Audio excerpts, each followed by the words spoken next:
Here we go. Hi, everybody. My name is Lisa Condon, and I am so excited to be the curator of the book coming out on November 8th, Stepping into Gratitude. And we have some amazing authors that are really telling their stories around gratitude. And I'm so, so grateful myself to be here today with one of those authors, Greg Orth. And just, Greg, thank you for spending a little bit of time with us today. Absolutely, Lisa. Thanks for having me. Absolutely. So, Greg, we're just going to have some questions because I want people that are listening to really get to know you and a little bit about you. So, why don't you go ahead and just introduce yourself to our audience and just give them a little flavor of who you are?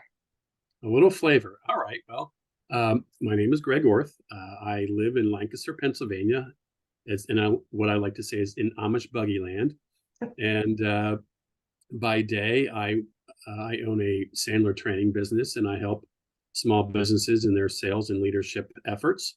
And by night, I have a company called Craft Tastings where I do beer and whiskey pairing events. So, in a nutshell, Lisa, that is basically who I am. I love it. Thank you. And I need to learn more about the whole craft of whiskey. We've talked a little bit about that, so I can't Sure. wait to do a tasting. That's going to be a lot of fun. Maybe we'll attach that to a book signing or something. Who Not a knows? bad Who idea. knows? So I'm curious if you want to just talk a little bit about what made you decide to be part of this project of stepping into gratitude. You know, I don't know if there's any one thing, right, that made me want to do this. After having met you, of course, and talked to you outside of the book, and then the book kind of comes up, and um, you especially know this, and others that maybe live in this world of gratitude also understand it's an energy thing, right? It's contagious, and so when you know and see and live and understand the power and the benefits of what living and stepping into gratitude can be, you want to share it with other people, right? Mhm. And you want to share it with other people that want to hear about it and that want to be part of it. And I think just when you culminate all those things together, it's really what drove me to say this is a really cool idea, and I'd love to be part of it. Ooh, okay. So I don't get emotional, and that just because it really is the energy thing. And I keep talking about how I just want to spread the seeds of gratitude. And you didn't know that I said that. So again, you and I have just always been so aligned since we've met. So Sure. ooh, and just so you know, yeah, I'm so happy that you're part of this project. I don't know that it would be right without you. So I'm so thrilled about that. Love it.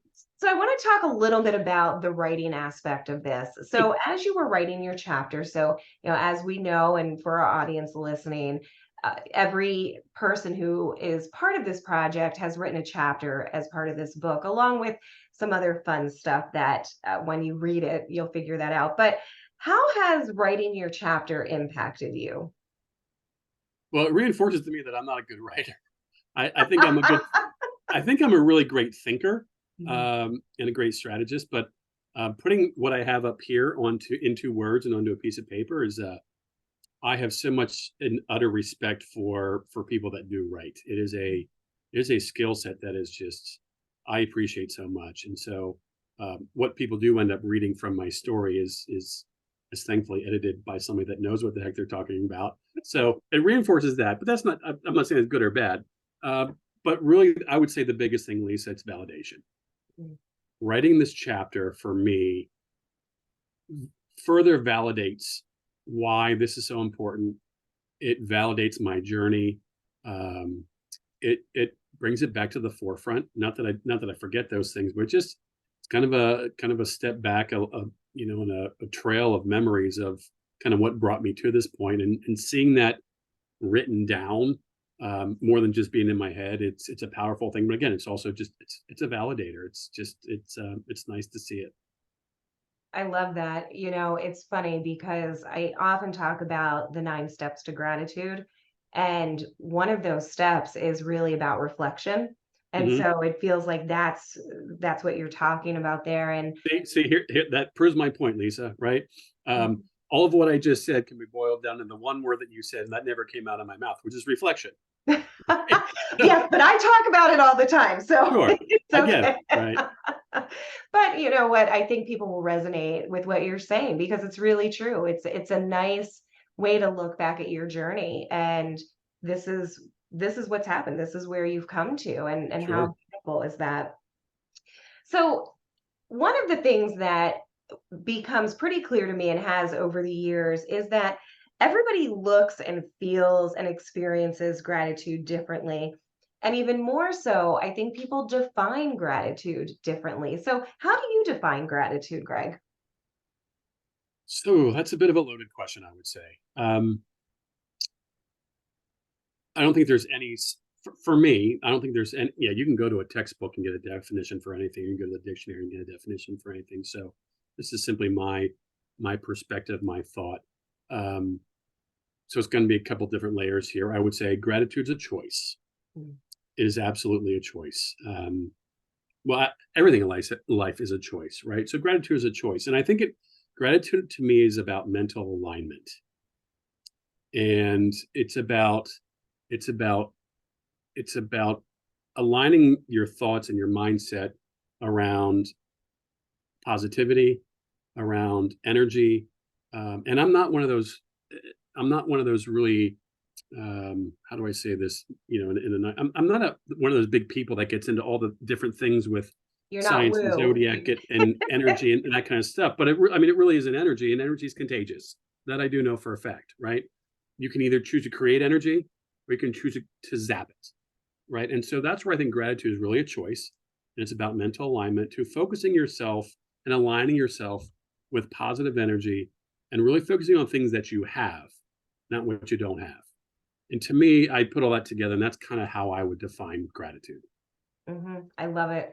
And and I define it very similar to you because it really is about, now I am woo, but I mix that with, the corporate sprinkle, if you will. And Sure.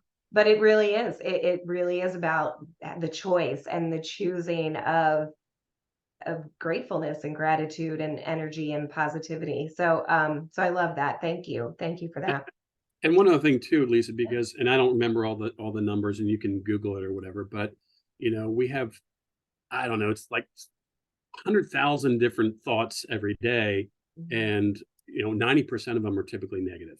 mhm, Again, I don't quote me on the numbers, but it's something pretty alarming when we think about it. So mhm, much of our thoughts are negative, and what gratitude helps us, again, it goes back to that mental alignment of, and it takes effort. This isn't just something you can turn a switch on, but when you align on the positive side of things, it's amazing how different outcomes of other things can be when you're aligned the right way. mhm.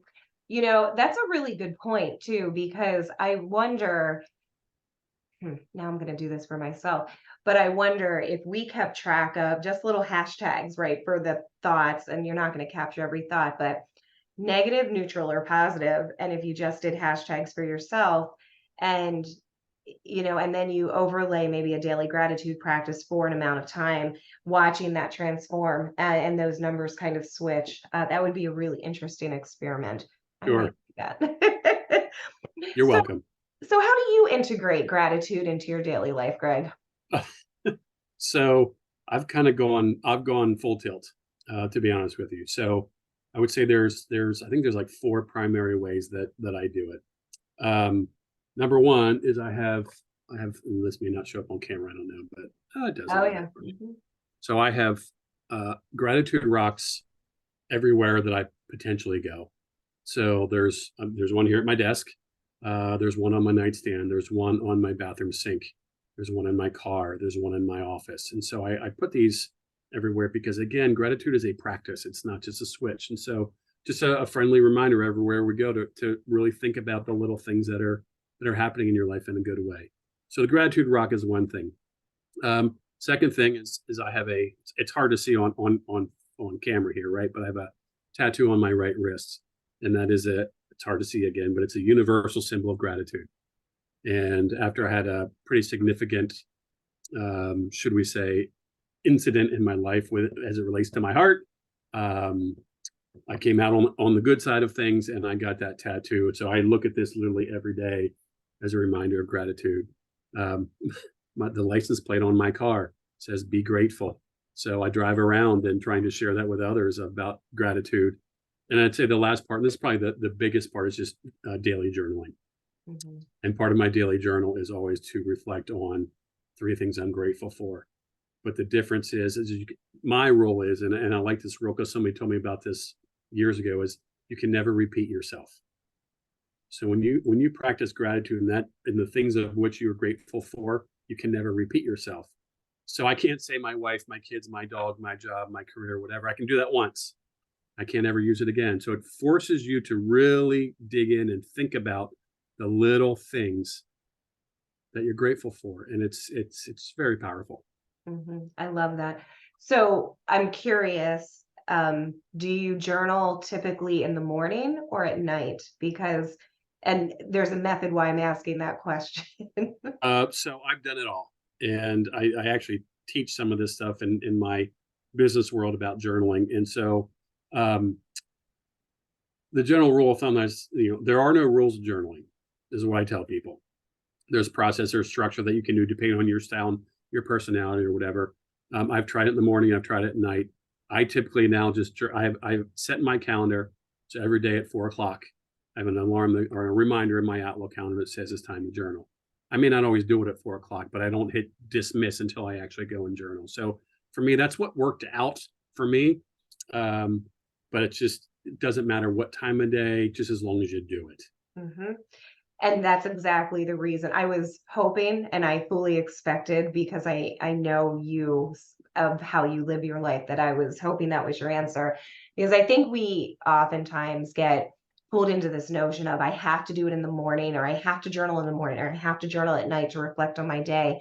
And the reality is that's not the case. It's really No, about just the act of doing it. That's the important piece of it. The well, when and how.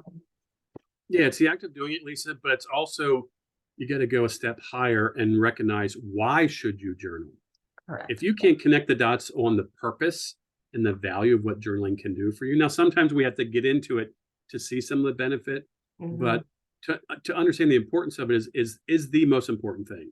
And when I hmm recognize and see whether it's on your own efforts or talking to other people, how important it is and the benefit you can get out of it, I don't care when you do it.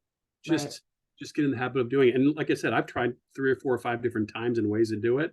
Mhm. I've kind of netted into what works best for me, but doesn't mean that what doesn't mean that's what works best for everybody else. Exactly. No, I love that. At some point, we'll come back to do another video around journaling, because I read an article recently on the 10 different methods of journaling, and it was really eye-opening for me. So anyway, that's a whole other conversation we'll do sometime, Greg. Um, I love it. okay, so again, this really is about our audience getting to know you, and I've appreciated your time today. I just have one last question for you. So I really want you to leave just a nugget, just a little golden nugget, silver nugget, whatever you want to call it, for the audience as it pertains to gratitude. What's that one little nugget you want to leave for them? So it may be a little nugget, but for me, it's a monumental one. And it truly is how I approach everything. And it's a simple line that says everything happens for your benefit.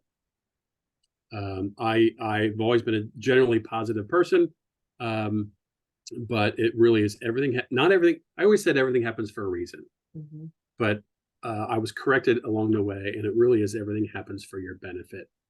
And when you know that, and bad stuff's going to happen, it's life that we live. It's all good. I mean, it's not all good. Bad stuff's going to happen.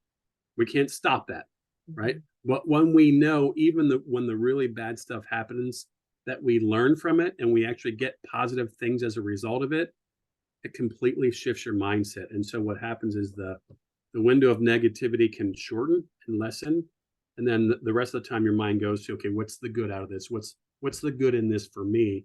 And your perspective changes on everything. I love that. Everything happens for your benefit. Write that down, folks. That is something that's worthy of a whiteboard, right? There you Everything go. else on my whiteboard. Well, Greg, thank you for your time. I really appreciate it. I'm so excited for this book coming out on November 8th. Really, really grateful that you're a part of it. And I know that, yeah, I've had the pleasure of reading your chapter, and I know that it's really going to resonate with others. So thank you so much. Absolutely. Thanks for having me.